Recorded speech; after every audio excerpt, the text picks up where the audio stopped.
We continue now with the section 3.1 notes.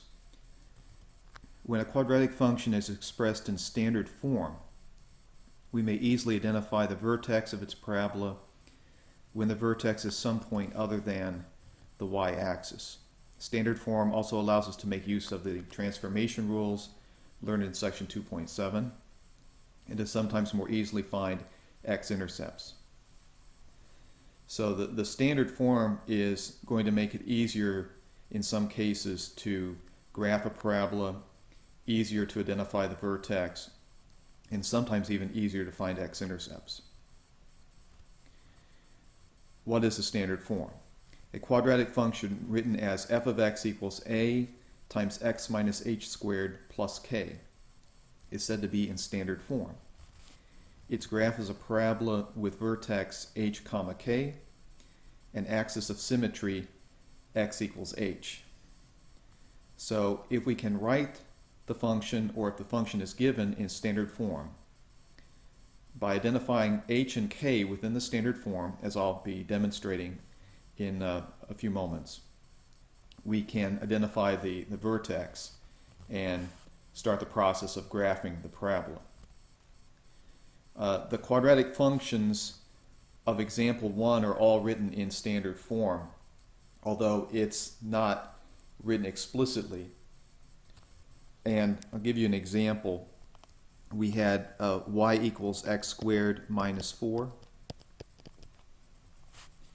This can be written as 1 times x minus 0 squared minus 4, or perhaps better I'll write, just to be absolutely clear, plus negative 4. So in other words, we have a equal to 1, h equal to 0, k equal to negative 4. The vertex being h comma k, 0, negative 4. And if you look back on the first page of the notes at the parabola we sketched for y equals x squared minus 1, you will see that the vertex indeed is at 0, negative 4. So basically that function was already in standard form, although it obviously was not written as explicitly as I'm showing you now.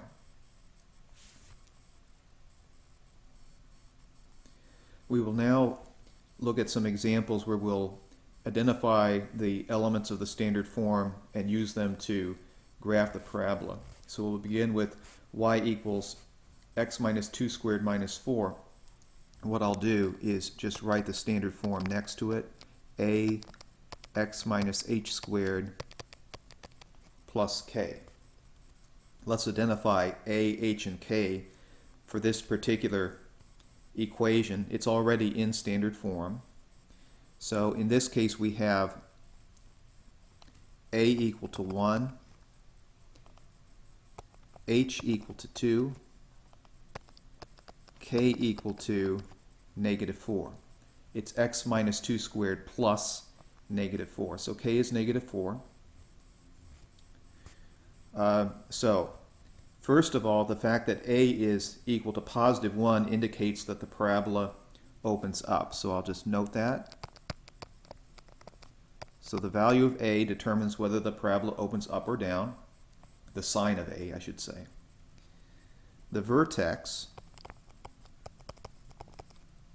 is h comma k, so that would be 2, negative 4. And I want to point out that the x-coordinate of the vertex has a sign opposite from what you see within the equation itself. The y-coordinate has the same sign. So within the equation we see a minus 2, but the x-coordinate of the vertex is actually positive 2. So you have to be very careful of that when identifying the vertex. Okay, next, intercepts. Let's look for x-intercepts. Now to find x-intercepts, the general method is you set y equal to 0 and you solve for x. So I'm going to solve this equation, and with standard form I'll use the method of square roots to solve for x. So what I'm going to do is add 4 to both sides. Then I'm going to take the square root of both sides. On the left, I need to write plus or minus 2. Don't forget the plus or minus. And on the right, I can write x minus 2. So there are actually going to be two solutions.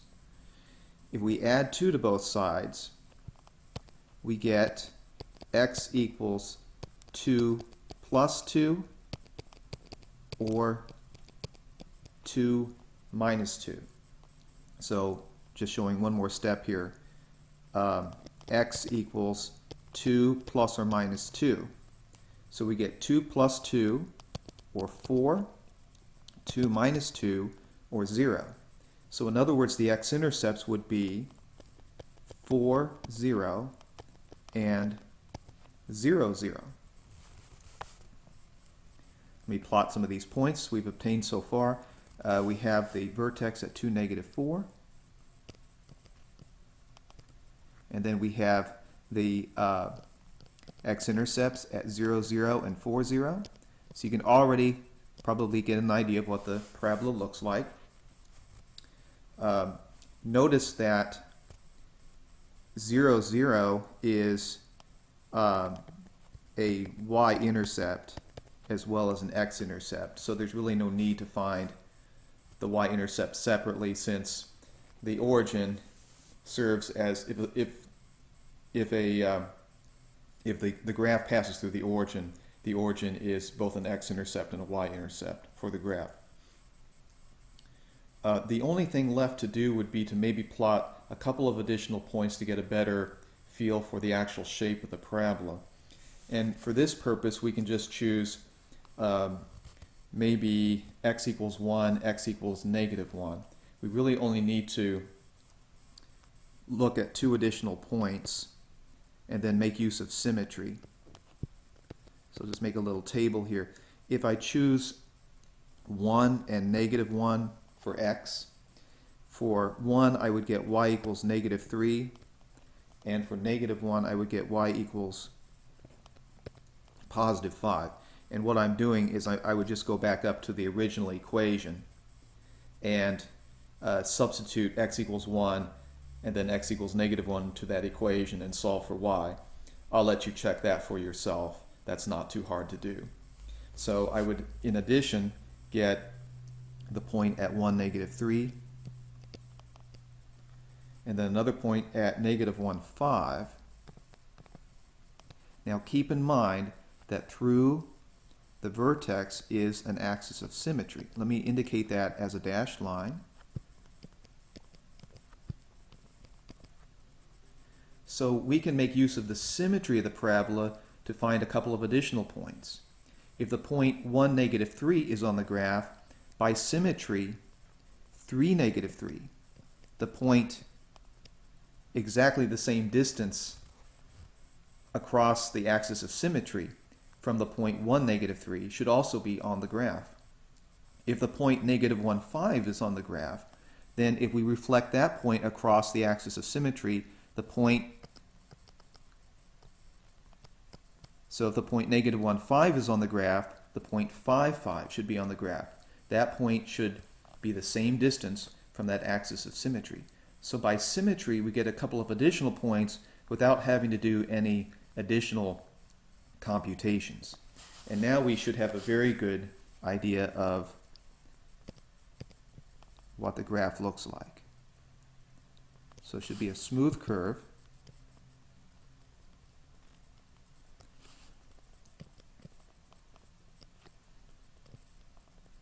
Passing through the points we obtained previously.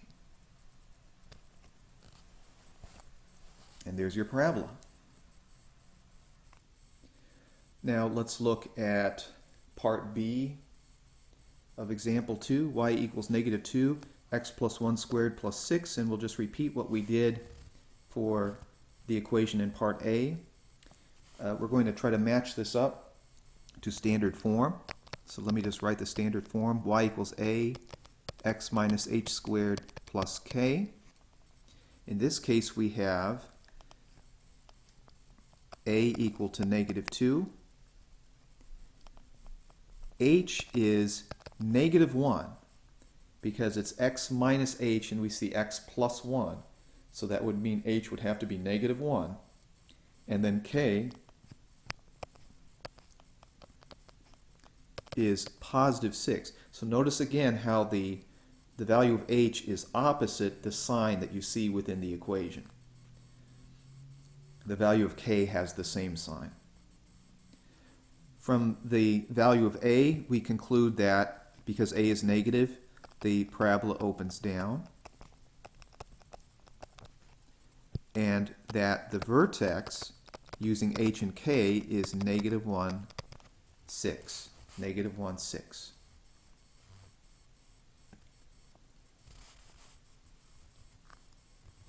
All right, let's find intercepts. The x-intercepts are found by setting y equal to 0. Here again, I'm going to use the square root method to solve this equation. This is the best method to use. Subtract 6 from both sides. Divide both sides by negative 2. That would give you positive 3 on the left. Now take the square root of both sides.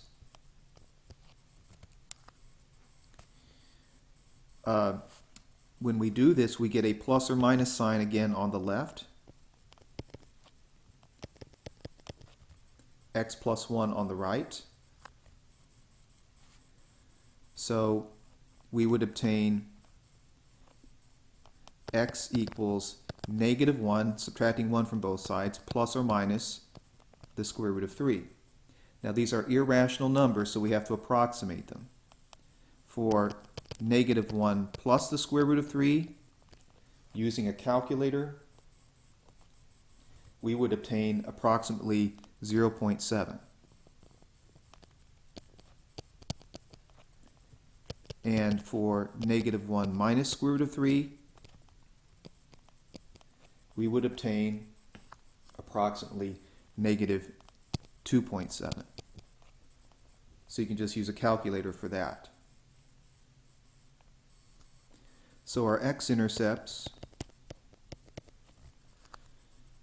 we'll use the approximate forms, are at 0.70 and negative 2.70. For our y-intercept, for the y-intercept you set x to 0 and solve for y. So in the original equation, y equals negative 2, substitute 0 for x, 0 plus 1 squared plus 6, and then simplify. This would be negative 2 times 1 plus 6, or negative 2 plus 6, or 4. So our y-intercept would be 0, 4. Let's plot the points that we have determined thus far. Negative 1, 6 would be the vertex right here. Our x-intercepts are at approximately 0.70, so I'll put that about here, and negative 2.70 about here. So there's the x-intercepts. The y-intercept is at 0, 4.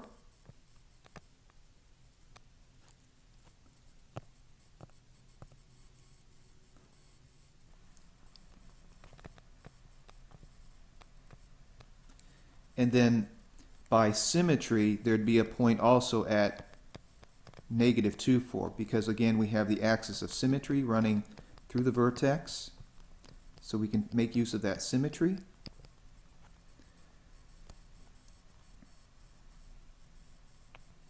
You can also check for yourself that when x is 1, y is negative 2. So here's another point we could plot.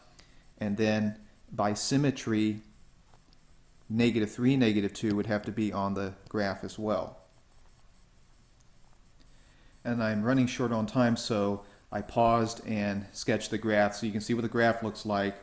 And that gives us, concludes this problem, gives us our parabola.